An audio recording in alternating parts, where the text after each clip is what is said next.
সুস্থ থাকতে তো কথার কথায় আমার গায়ে হাত তুলতা, এখন পারলে হাত তুলে তো মারো আমারে। কি পারতেছে না? খারাপ লাগতেছে? কষ্ট লাগতেছে? আহা, তুমি তো এখন প্যারালাইজ, পঙ্গু। সুস্থ থাকতে তো কোনোদিনও আমার বইয়ের মর্যাদা দাও, অধিকার দাও নাই, ভালোবাসা দাও নাই, সম্মান দাও নাই। তাইলে এখন আমি কিসের লিগে তোমার কাছে পড়ে থাকবো? তুমি যদি আমার ভালোবাসতা, তাহলে ভালোবাসার টানে, মায়ের টানে হয়তো তোমার কাছে পড়ে থাকতাম। কিন্তু এখন আমি কেন থাকবো? চলে যাই আমি। যাইও না, কি আমার কি দেখবো? কি কইলা? যাবো না? আমি গেলে তোমারে কে দেখবো? তোমারে তোমার মা আর বোন আছে, তারা দেখবো তোমারে। তারা আমার দেখবো না।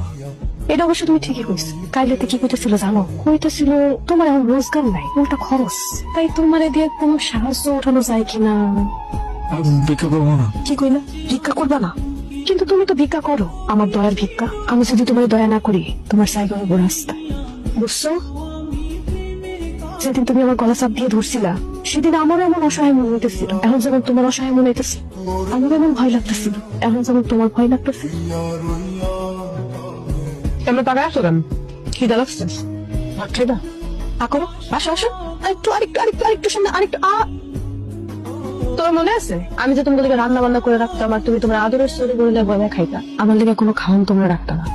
ক্ষুধার জ্বালা আমার থেকে ভালো কেউ বুঝে না। ক্ষুধার জন্য আমার পেট ব্যথা করতো, তুমি ভাত খেতে অনেক ইচ্ছা করতো। এমন না আমাকে সংসারে অনেক অভাব আছে, কিন্তু তুমি ইচ্ছা করে আমার ভাতের কষ্ট দিচ্ছি। এখন তুমিও বুঝো খাইতে না পারে কত কষ্ট। আমি সব আমার সামনে থেকে যাও। আমি তো ভুলেই গেছি, তুমি আমাদের থেকে কেমনে যাইবা? আমার সাহায্য ছাড়া তো তুমি চলতেও পারবো না।